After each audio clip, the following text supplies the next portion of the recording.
Good afternoon and good morning to the Hawaiians. Aloha. And if anyone's in Alaska or the Pacific Territories, we'll give it another minute as I see the attendee numbers are still increasing as people join the webinar. So let's give it about a minute or so. Thank you.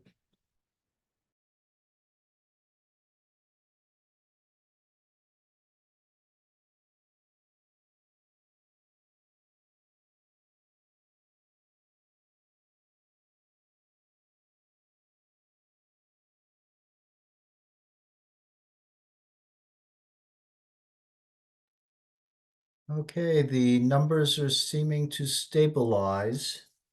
We have quite a bit today, so maybe I'll get started. This webinar is being recorded.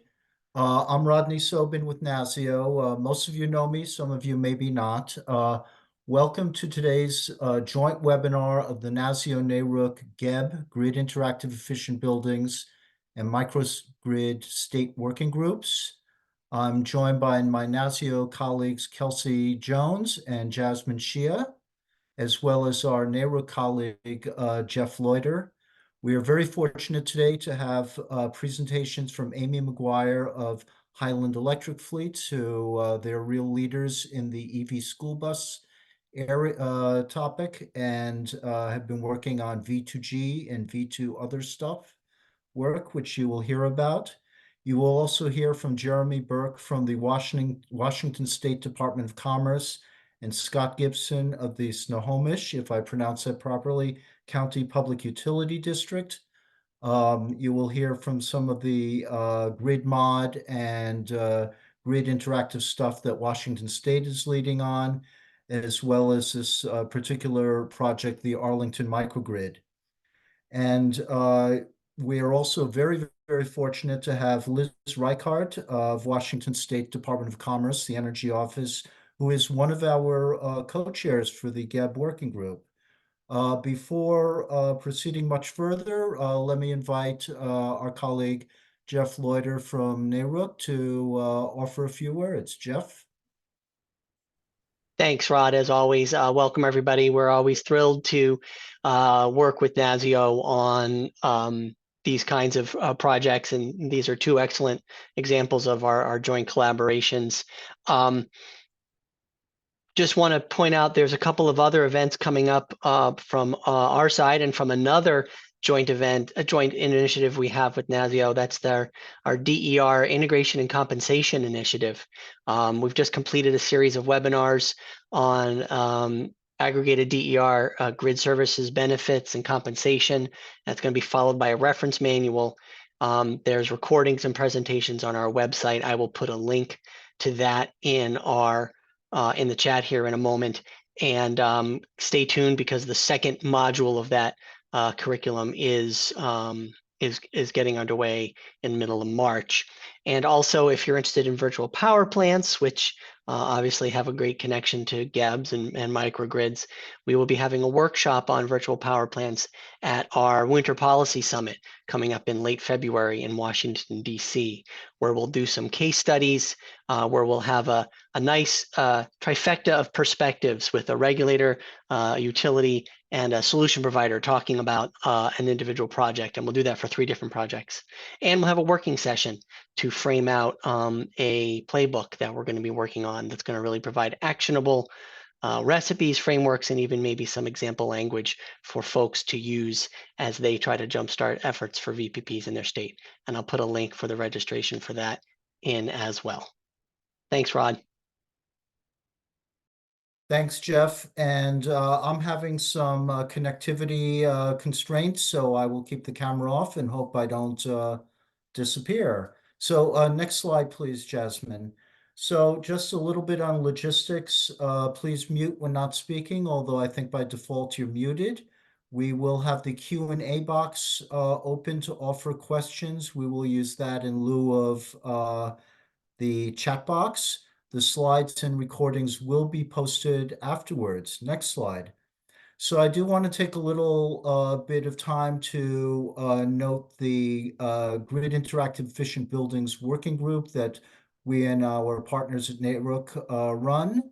The focus here is grid interactive efficient buildings, but really more generally demand flexibility, which as we, I think, don't need any convincing, can lower costs, enhance resilience and reduce emissions, help with managing the grid through reducing peak loads, moderating ramp rates, and providing grid services of various sorts, and supports energy efficiency and integrating distributed resources and renewable energy, both distributed and utility scale. So the working group has been going on for several years now, and our fundamental questions are how to optimize facility interactions with the grid, how can state policies, programs, and regulations advance demand flexibility and their benefits? And what are the roles for states, facility owners, utilities, technology and service providers, including aggregators and others? We operate forums, exchanges. We have supported and facilitated national lab technical assistance to the states, and we have various reports and resources. If you are not familiar with us, please do check out our web pages. If you are with State Energy Office or PUC and are not currently on the working group but are interested, we certainly invite you to join us. And next slide, I will invite Kelsey to speak of our related collaboration with NARUC, the Microgrid State Working Group. Thanks, Rod. Yeah, so the Microgrid State Working Group is another coordination effort between NARUC and NASEO and has been supported by the U.S. Department of Energy's Office of Electricity over the last several years. And we really see this as a valuable platform to facilitate discussions between not only state energy offices and PUCs, but we also bring in outside experts from the national labs, from the private sector, federal government, local government, to talk through different microgrid technologies, policy and regulatory frameworks, financing and funding models. And we really think this is a great opportunity for states to share lessons learned, challenges, success stories, and think through how they want to design their microgrid policies, regulations, programs, and approach actual project construction of microgrids.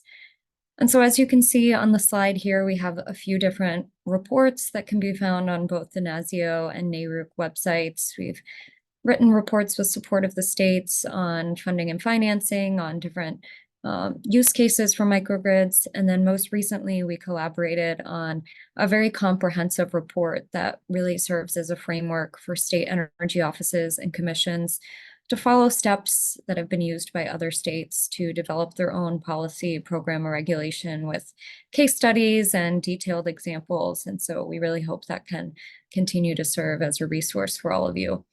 And as Rod mentioned with the GEB working group, if you're not already getting the Microgrid State Working Group emails or updates, feel free to reach out at any time and would be happy to add you to that contact list. And with that, I think we're ready to get started with the actual programming. So I'll turn it over to Liz, our moderator, to kick things off.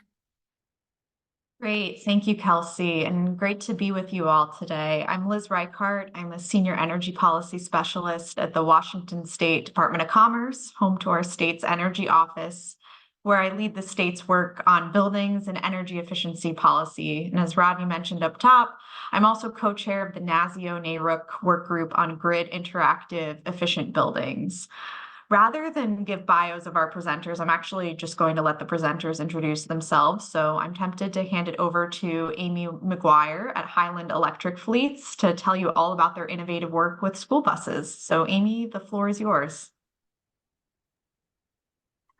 Thank you so much. And thank you to NASEO and NARUC for having me and the teams there. I really appreciate the invitation to join this group today. My name is Amy McGuire. I'm the Director of Market Development with Highland Electric Fleets. I've been here about 2 years now, just over, and I'm really excited about the work that we've been able to accomplish in that time. And I can't wait to share that with you. I will say I am a recovering state energy office employee. So prior to Highland, I was with the Department of Energy Resources in Massachusetts. And no, joking aside, it's great to be back with with NASEO and NARUC and this group. So next slide, please. I'm going to talk a little bit about who Highland is, a little background for those that aren't not familiar with us. And then sort of to the topic of the day, share our V2G experience. And then if I have time, hopefully I'll pace myself properly. I'll get into a specific case study with one of our oldest partners, longest standing, I should say, partner, Beverly Public Schools here in Massachusetts. In fact, I can see the depot out the window. So carry on. Next slide, please. Yeah. All right, Highland Electric Fleets. So we're relatively new as an organization, but the sort of maturity of this technology is also relatively new. And from that perspective, we have been around a little longer than most. We were founded in 2019, and I'm pleased to say we're now active in well over 30 states in the US. So can update this slide a touch, as well as a few provinces in Canada. We have the largest electric school bus project in North America in Montgomery County, Maryland. But across the country, we have over 600 electric school buses currently operational through our services. We can touch on grants and incentives. This number has also ticked up. But part and parcel of all this, of course, as an emerging technology, is getting the funding to match the ability to pay. And with our public sector customers, primarily school districts, that can be a challenge, although that is, I'll touch on it a little bit in a moment. That's part of what we aim to solve for, whether with incentives or not. Luckily for us, we have also been able to be active and successful within the incentive programs that are expanding across the country as excitement grows around fleet electrification. Next slide, please. So a touch more on where we are and the what we've achieved so far. It was quite exciting to go over 1 million miles, and I think what this slide highlights is really the range of school districts as geographically, but what you perhaps can't quite see from the scale of the map is the range of school districts as far as their demographic and type. So rural, urban, suburban, small and large, all are part of our portfolio of school district partners, which from my perspective is probably one of our largest successes, in that we've demonstrated that electrification is something that's achievable for all types of school districts, and it's also accessible. And it's something that they can be achieved with a solution like what Highland offers. Next slide, please. In terms of what we offer, I'm not going to dig into the gory details on this slide, but I like to show it just so you can read as I speak.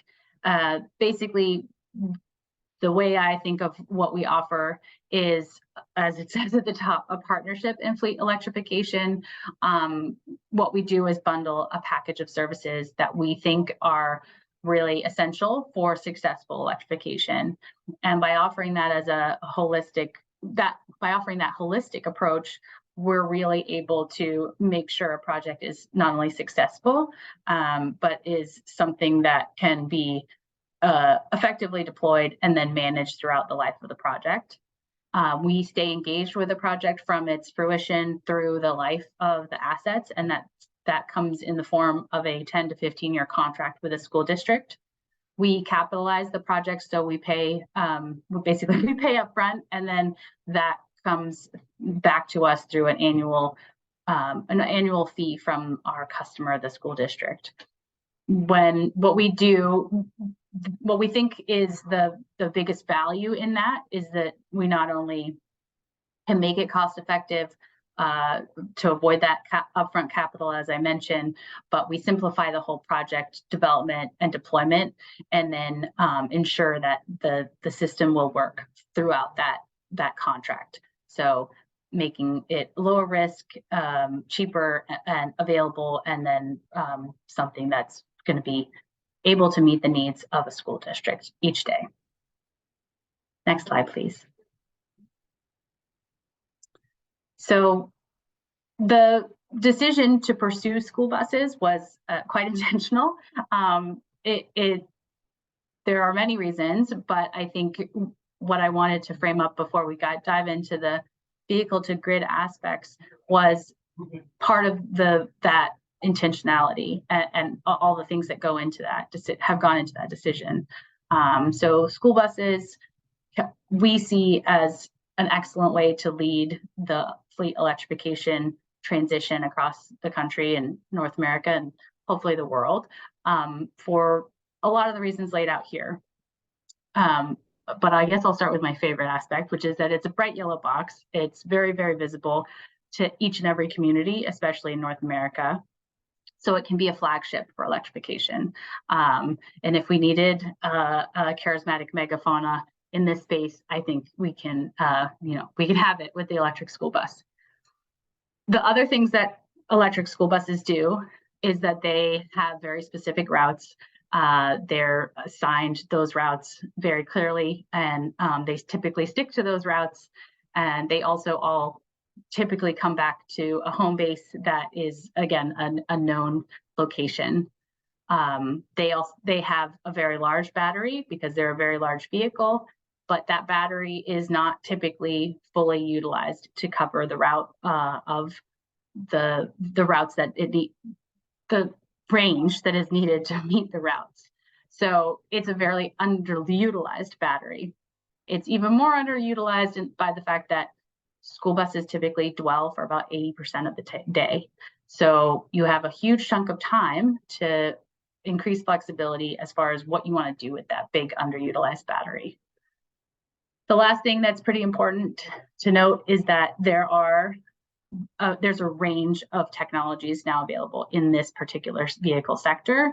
And that gives us a lot of market forces, of course, but it also gives a range of technologies that, each have their own pros and cons. So for all those reasons, we saw that school buses was an excellent place to begin. And as we at Highland continue to expand our fleet electrification market entrance, it's been a great place for us to establish ourselves and see some success. Next slide, please. And we've also had some success with vehicle to grid activity. While that's not necessarily hugely widespread to date as far as a market mechanism or even wide-based activity, it's something that we've participated in and we're proud to speak about and want to really encourage the growth of. So if we can go to the next slide, I'll dig into that a little bit. I was mentioning the big battery on wheels aspect of school buses and how they're really quite suited to this. Well, I guess I was hinting at the fact that they're really well suited to vehicle to grid activity.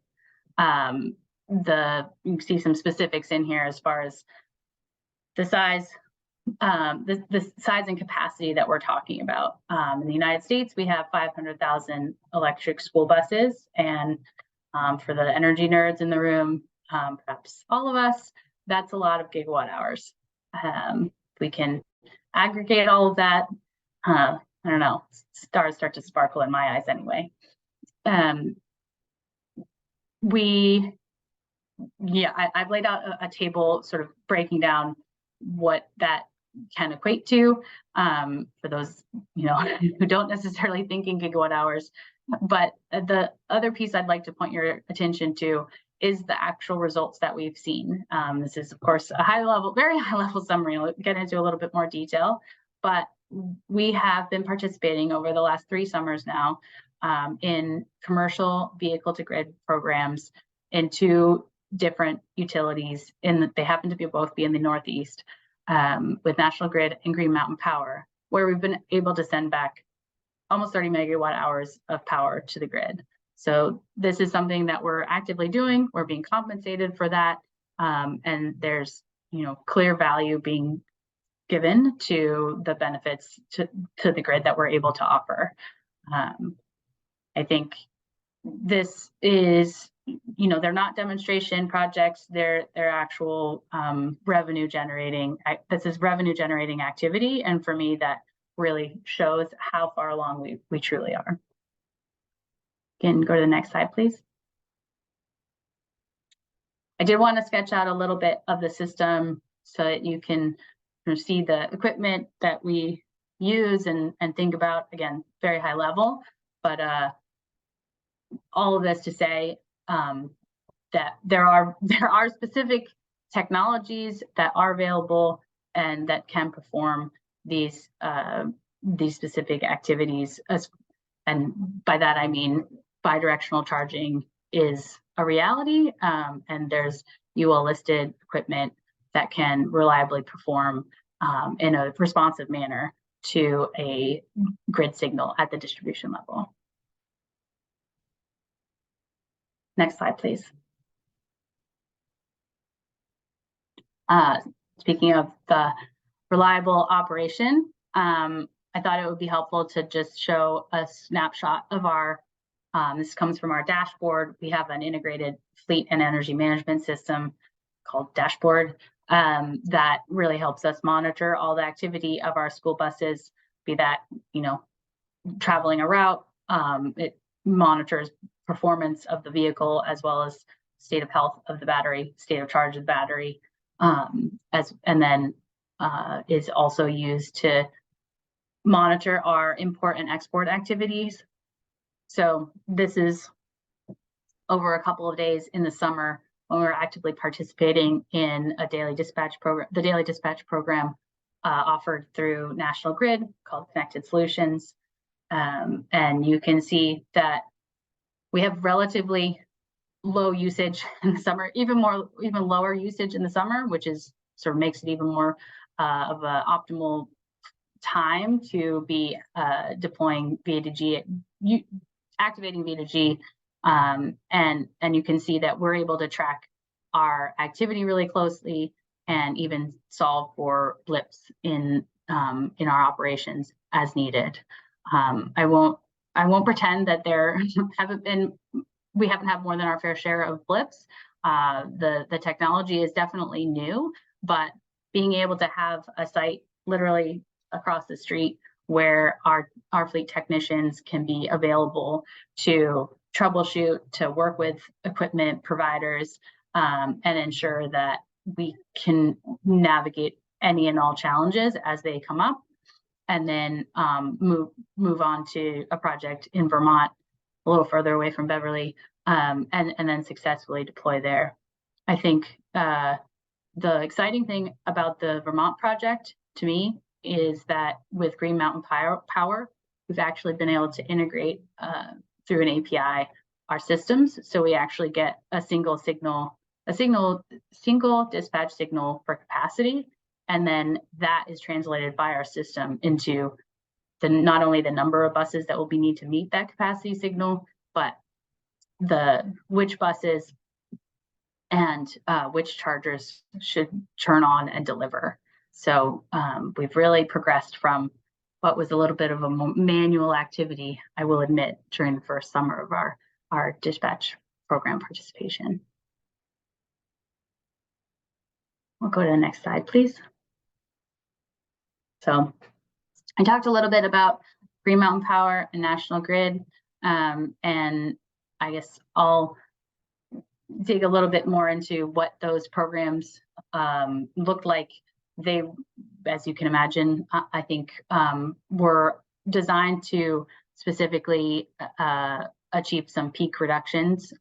They're active demand response programs, really, and they have incentives or revenues attached to performance. So a pay for performance, no penalty for not showing up, but rather a reward for assisting the grid in stabilizing during peak demand times.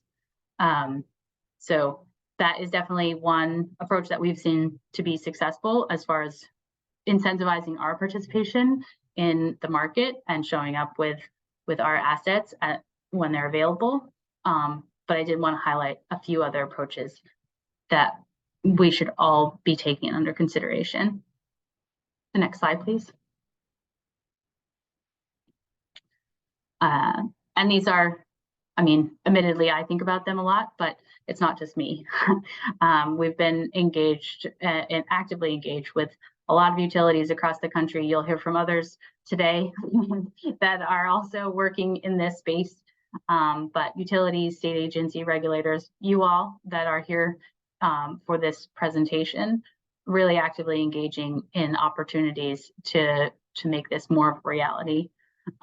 Because after all, the more that we can value and then monetize the benefits that these assets are delivering, the more they'll be available and then show up when they're needed. Some mechanisms that I wanted to make sure that I highlighted are, you know, we can start at the base level where we're incentivizing the equipment itself. So making sure that there's hardware and then accompanying software that can support this type of activity, that could become in forms of adders to existing charger rebate programs, vehicle and charger rebate programs.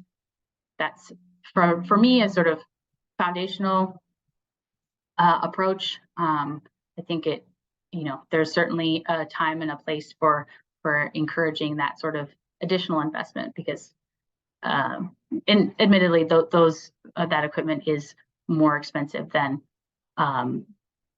what you could get as a simple level 2 charger today. It does more, so it costs more. The peak demand reduction incentive approach is essentially what we have just discussed. That is, as you've seen, is successful in driving market players to consider acting in the market. I think another level to that would be entrance into the wholesale market and participation as aggregated resources. Back down at the distribution level, we could talk about the viability of time of use or time varying rates that not only impact charge management, but could go as far as discharge management, and that's something you know, layers upon layers of issues to discuss, but something that I think should be on the table. And then one more that's sort of unrelated to the rest, but I thought it would be interesting to put up here nonetheless, is interconnection is something that can be challenging across the board.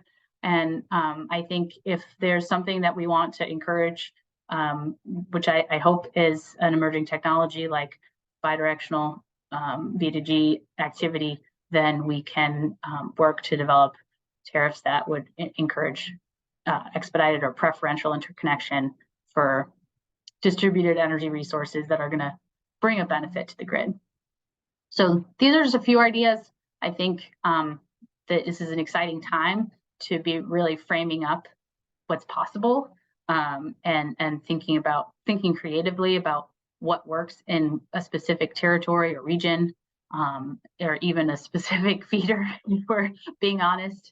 That's part of the reason why I was really excited to be here today, because you are all the people that I hope are considering thinking about these things and how to implement them.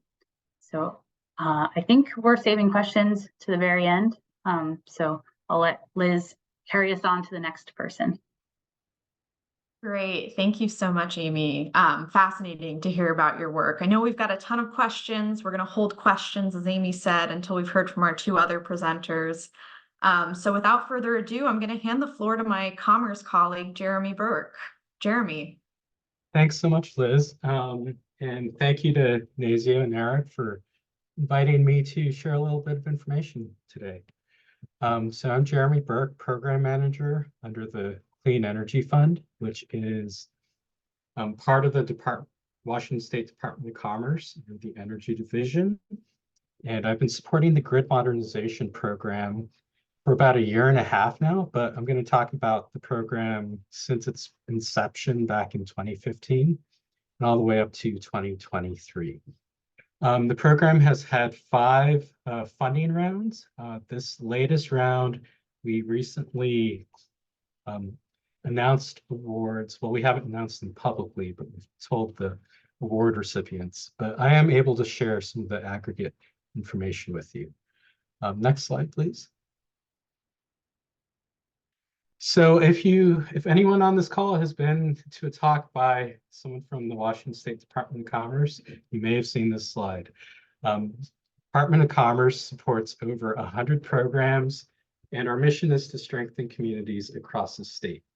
These programs impact millions of Washingtonians, and today I'm just going to talk to you about the program under the Energy Division. Next slide, please.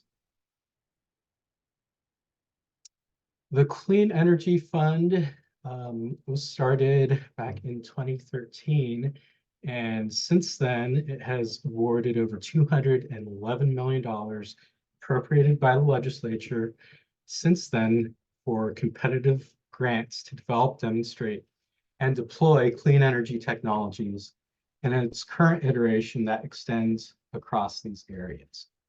So that graphic represents the 5 pathways that were identified under the Washington State Energy Strategy with the goal of achieving 100% clean energy by 2045. It's just a really quick summary. There's been a lot of evolution within the Clean Energy Fund since its inception.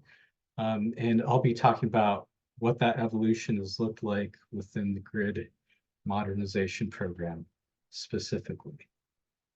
Next slide, please. So this program, Grid Mod, it's had a total of 29 projects up through CEF4, which was the last funding round, representing $38 million of state investment. Most of those funds did require a 1-to-1 match. So the total project cost across that range was about double that. Grid modernization provides funding for Washington electric utilities for projects that advance clean renewable energy technologies in transmission and distribution control systems. It supports the integration of renewable energy sources, the deployment of distributed energy resources, and sustainable microgrids. And finally, these projects increase utility customer choice in energy sources, efficiency, equipment, and utility services. So since 2013, these state investments have encouraged public-private partnerships on a diverse range of projects, leading the way in electrical grid modernization, from different battery chemistry to thermal energy storage to microgrids and solar. Clean Energy Fund project data, business case analysis are transforming how utilities and communities view energy systems and resilience. So you can see on these graphics how from CEF1 through CEF4, there's a wide range of projects. Initially, projects were centered around energy storage and having utilities deploy these early stage energy storage projects. In the next round, we're also investing a similar amount of money, but we're expanding the use cases to include microgrids and microtransactive grids. CEF3, more of the same, deepened expertise, and we're seeing some leadership with those early adopters, sharing some of the lessons that they've learned with newer grantees. And then in CEF4, which I'll get into later, there's really an explosion both in the eligibility of the types of projects and also in our partners and grantees. And that's because we're supporting early stage planning and development efforts. So next slide, please. Just to give a little more detail on the early funding rounds, this was what CEF1 looked like. So we had 3 partner utilities, and these were all battery energy storage systems. And one key point is we had Pacific Northwest National Labs. It was directly contracted as a partner to provide Commerce with the economical and technical evaluations for these projects. So we do have quite detailed reports about various use cases for these 4 projects, and those have been helpful in both assessing the success and viability of future projects. Next slide, please. Again, another view of CEF2, the next round, supporting 5 utilities now. Interesting thing about Washington State, we have over 60 distribution level electrical utilities, and the majority of those in number are public, municipals, and co-ops. And so in this round, we were able to support some of those non-investor owned utilities. And one of those in particular, which we're going to hear about in just a little bit, we're fortunate to have Scott Gibson here from Snohomish County PUD, is the Arlington Microgrid. And I'll just say that whenever anyone in energy in our division is talking about the future of clean energy, we'll often point to the Arlington Microgrid as a good example of what's possible. Next slide, please. So here I wanted to show the audience what the evolution within GridMod has looked like across the 5 funding rounds. So you see the different technologies that have been implemented and how it's really expanded, right? So CEF1, we had 3 projects that were all focused on battery energy storage. CEF2, there's a bit of expansion into microgrids and microtransactive grid, which is like increased functionality within that microgrid, and then you have islanding capabilities. So all these projects included some solar to be able to manage generation, loads, and function independently of the grid. CEF3 is similar distribution with in project types, and also a small number of projects. And then again, in CEF4, we expand eligibility, we've expanded the type of project. And some of the feedback that our program received was that in order to pursue these projects, they needed a lot of help getting off the ground with some of that early stage development work in feasibility studies. And we're also able to support a lot wider range of projects. And then in this latest round, there's actually 14 awards that are going out, again, representing the same wide distribution of technologies.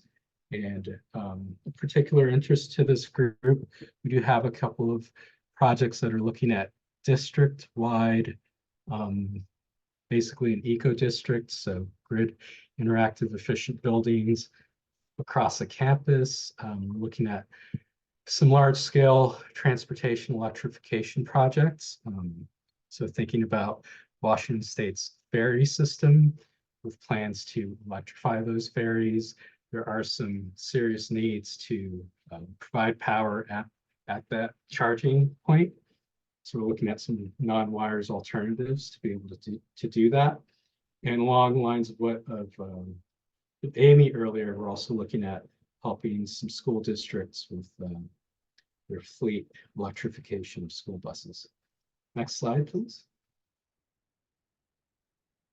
And just to finish off, I'll just share some highlights of those early projects from CEF1 and 2. We have Puget Sound Energy.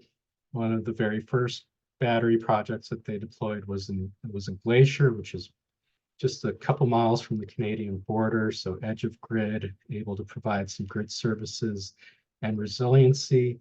And they're now working on the Tenino microgrid, which will function as a community resiliency hub.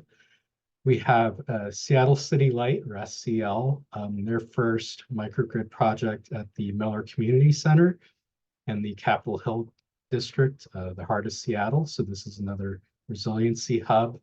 And they now have a grid innovations team that's working on a multitude of projects. And finally, Opalco, Orcas Power and Light Co-op. which is the electrical distribution company for the San Juan Islands. Being an island community, they're served by an undersea cable. So their solar and energy storage project provides a multitude of benefits where that cable is received at the first point in the island community. And they're now pursuing additional projects, including a hybrid battery energy storage system. So with that, last slide. Yeah, just want to say thank you for having me. If you, I think we have follow-up questions coming up, but I'll hand it back to Liz. Thanks, Jeremy. And I'm going to hand it right over to Scott to hear about the Arlington Microgrid. Take it away. All right, awesome. Thanks, Liz. And thanks again, Jeremy and the Department of Commerce for helping to fund the project that we're going to talk about today. So some pretty cool stuff. So yeah, good afternoon, everyone. Yeah, again, my name is Scott Gibson. I'm lucky enough to be the manager of our brand new department here at the PUD called Energy Storage and Emerging Technologies. And so I'm going to talk about, I was also the project manager of the microgrid that Jeremy mentioned, where we did V2G. So I'm going to talk about that project, kind of the lessons learned, and kind of what we think are the next steps for that. So next slide. So this is what we're going to go over. Briefly, go ahead and go to the next slide. So just a little bit about who the PUD is, Snohomish PUD. Everybody has fun saying that name. So Snohomish County PUD. So we are the electric utility just north of Seattle and King County. So in that area, you have Seattle City Light, Jeremy mentioned them, Puget Sound Energy, and we're the electric and water utility for Snohomish County. And we are primarily a distribution utility. Most of our power comes from BPA, the Bonneville Power Administration, and all the dams along the Columbia River. And then we provide, that's about 80 to 85% of our power. We're lucky to have a lot of hydro. And then another 10% comes from a few projects that we have, another few small hydro projects. And then the rest of that power comes from market purchases. So we're kind of limited. We're not going to build any more hydro. Our energy sources are fixed, but our loads are growing. People keep moving into the Puget Sound area, even though it rains every day. So people keep moving here. And we have buildings that are being electrified, and we have transportation that is being electrified. So we have loads that are growing, while simultaneously the way that we supply those loads are being limited. Here in Washington State, we have the Clean Energy Transformation Act, CETA, which says that by 2025, all coal has to go away. It's a big deal. Not so much for us, but utilities like PSE and Avista, they've still got a lot of coal. And then it says that by 2045, all gas. So anything that's fossil fuel based, by 2045 has to go away. So we as a utility need to keep supplying the load, keeping the lights on, keeping power reliable, and keeping it cost effective. While all of those things, loads are growing, the way that we supply those loads are being reduced. Another thing that's happening is that we have our overhead lines everybody wants those to go underground. Transformers, all utilities are competing for transformers. We're going to need more transformers to supply those loads. And workforce. So the number of people who can do this kind of stuff, the number of people are few and far between now. So we've got increasing loads, and the way that we can handle that is being reduced. And all we want to do is keep the lights on reliably. And so it's very, very challenging for us. With electric vehicles, we see that load growing. I think 1 out of every 10 vehicles now purchased in this area is going to be an EV. We have the Clean Cars Act that is saying that by 2030, maybe 2035, all passenger vehicles in Washington state need to be electric, either electric or hybrid. We're going to switch over from internal combustion engine vehicles. So that's going to have an impact on us.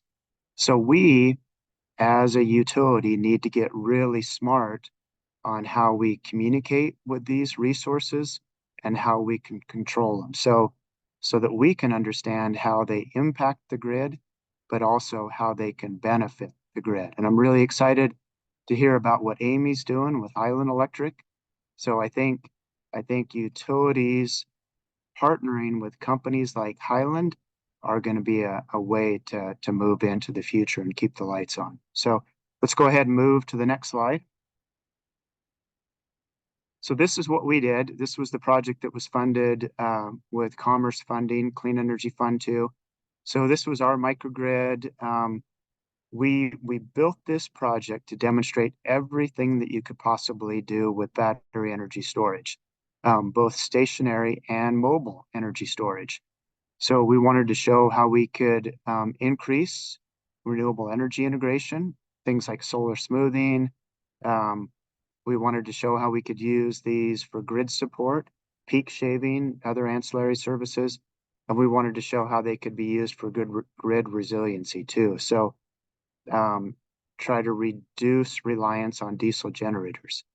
So, and then we also wanted to understand how we can use mobile car energy storage to back up stationary energy storage. So that was pretty much everything we thought we could do with energy storage. And we put it into this project. We hired Hitachi Energy to help us with it. We got it functioning, I think about 2022, it was finally functioning, just a couple years after it was supposed to, but COVID was a pretty challenging time, but it's functioning now and we're just about ready to hook it up to a new local office that is being built. So a pretty cool project. But Hitachi said that it was probably the most complicated project they've ever worked on. And as Jeremy said, it really kind of highlights the way of the future for utilities. Okay, so next slide. So this is just a picture of what it looks like today. We'll move through this pretty quickly because I know we're starting to kind of run out of time. But I hope that sometime in the future, people on this call, we can actually give you a tour and a demonstration and talk more about how this works. Next slide. So really what we're focusing on is the V2G part of it. So the Mitsubishi chargers that we put in. So when we did this 5 years ago, Mitsubishi and Panasonic were the only two chargers that were available on the market. We're probably going to remove these chargers and put in something that's a little more practical today. Nissan now is working with Fermata chargers, and they actually have a charger. It's a commercial level charger, 40 volt 3-phase, great for fleet vehicles, more along the line of what Amy was talking about. But it is something that's going to be approved for use in the US and approved for use on Nissan vehicles today. So what we did with this project is we proved that when we were microgridded, when we were islanded, the two cars there could back up the big battery storage system. So when the big battery was starting to go dead in the middle of the night, we could discharge the cars into the grid and keep the lights on. And then when we were grid connected, we could actually discharge the cars into the grid to support the grid. Things like peak shaving, exactly what Amy's talking about. And we proved that we could actually do this. We proved that we could have device-to-device communications and talk to the microgrid controller. We did it with a protocol that's not really practical today. Things are changing, but we proved that we could do it. Next slide. And I think the lessons learned, really just to wrap this up, is that the technology is here. We know we can do it. Amy talked about that. Rhombus has the technology. Fermata has the technology. Sunrun has the technology. We as a utility really just need to come up with rates and programs that incentivize this. And I think one of the things that's really important that utilities really need and want is standards. We need standards for connections. We need standards for communications. So those with all these pilot projects are being developed and put together now. And these things are still expensive. So there's just a few manufacturers that are making this work, but 5 years ago there were 2. Today there's a handful of them, maybe even a little bit more.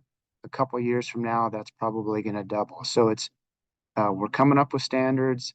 More manufacturers are out there. It's getting more cost effective. We know this is coming in the future. We as a utility just need to figure out economically how it's going to work for us and how it's going to be used to keep the lights on and keep things reliable.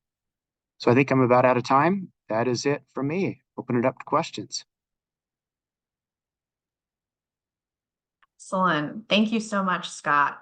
Great to hear what's going on at SNOPUD, and I think we're all willing to take you up on a tour of the microgrid at some point. I want to get to questions from the audience, but one question that really came up as I was listening to those presentations that I wanted to start off with to get our panelists warmed up.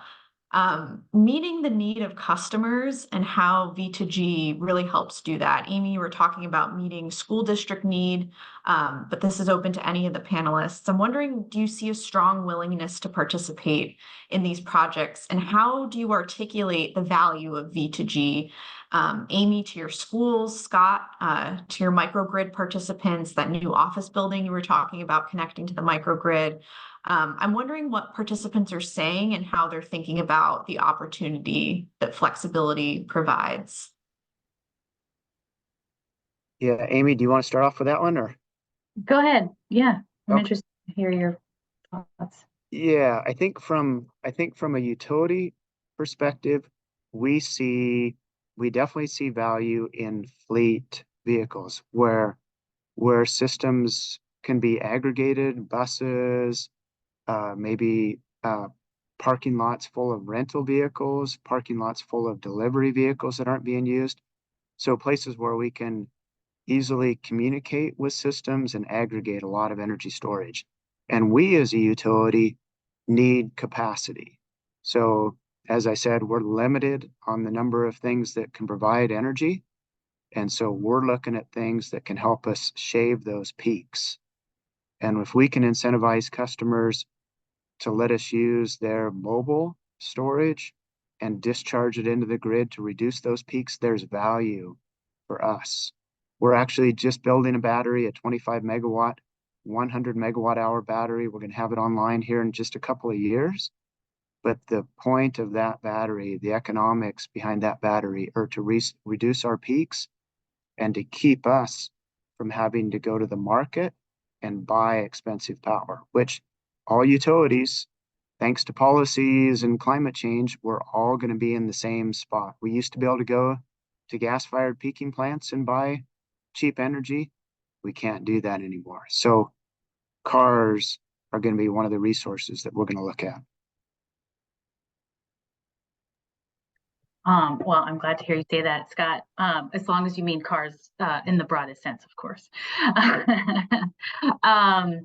Yeah, I mean, I think from our business model is such that we primarily own the assets that we operate. We do have mechanisms for different ownership structures, but to your question as to sort of like the very direct value to our customers that comes through our ability to reduce the cost of our project to them.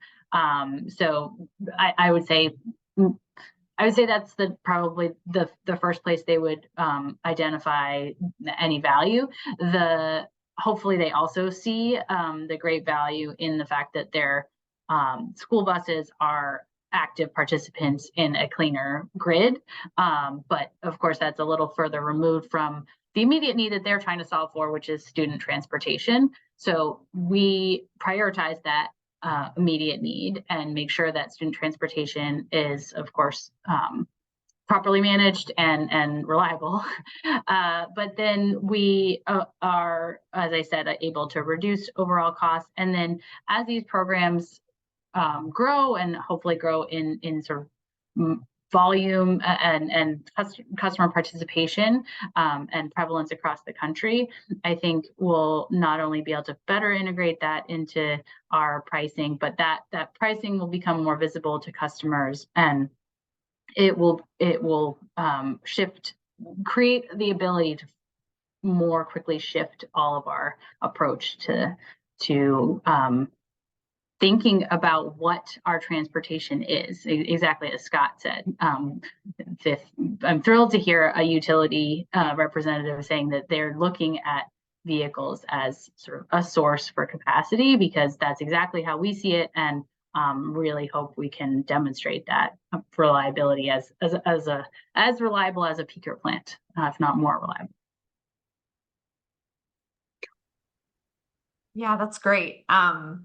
Thank you both. And speaking of projects growing, Amy, there are a couple of questions that we're getting in through Q&A, wanting to know if these projects are scalable. One in particular, are these pilots scalable? In other words, would all school districts have the same compensation if they opt into have vehicle to grid in their schools in a given utility territory? Another question about wondering if Amy can touch on strategies on scaling with respect to working with different utilities across the US, since incentives are so region specific. Amy, would you be able to speak to that? Yeah, absolutely. Great questions. I think at the highest level, absolutely, this is scalable as far as and Scott framed it correctly. I think in that the technology is there, hardware and software. I agree we could do a little work on standards and protocol establishments, but sort of theoretically, at least, scalable today. I guess the piece that holds us back is maybe where the second questioner was going, is that there's not necessarily a program in place in each utility. In fact, there's not. That's not the norm, and that's not the majority of utilities today do not offer compensation for dispatching to their grid. But that's not to say that we don't see a ton of movement in that direction. I personally have work really hard on this in this area and have ongoing conversations across the country, and we're looking to stand up at least 4 more pilots in the first half of this year with different programs and with different utilities. Sorry, and those ones, I don't want to quibble on words, I guess, but those ones truly are pilots where we're demonstrating the ability to do this without the compensatory program in place. So we're not those are not revenue generating opportunities, whereas the programs in Massachusetts and Vermont are approved by the regulator as part of both of them are part of their energy efficiency plan. So they're approved commercial programs. We're going to get specific with the regulatory terminology. That's great. Thank you, Amy. And I'm seeing some questions in the Q&A about federal funding in general. I want to bring Jeremy into this as someone who has managed funding for so many grid mod opportunities. I'm wondering, in your perspective, why you think grants have been really necessary to initiate these clean energy or smart grid projects. And then maybe I'll throw a seed in, plant a seed with the Scott and Amy. I'm curious to know how federal funding is coming into play with some of these projects. Yeah, so that's a really great question. Seeing the progression of these projects, of these grid mod projects, and how they've supported utilities, especially up until very recently. This program has become eligible to non-utility applicants. And I think the biggest reason is really risk, when implementing a new technology, and especially for a utility, whether it's regulated by the Transportation Utilities Commission or by a group of elected commissioners. Utilities are typically risk averse, right? They're in the business of keeping lights on and providing reliable power. And so back 10 years ago when a lot of these technologies were really, really nascent and unproven, maybe in a lab they were proven, but in the field or in a production, in a commercial setting, they weren't. Having access to these grant funds, I think, really helped them, give them some assurance they could invest in these technologies and prove them out in the field. And that's a big reason why we also had a lot of the analytics and use case analysis built in, like through a partner like PNNL or some of the local universities.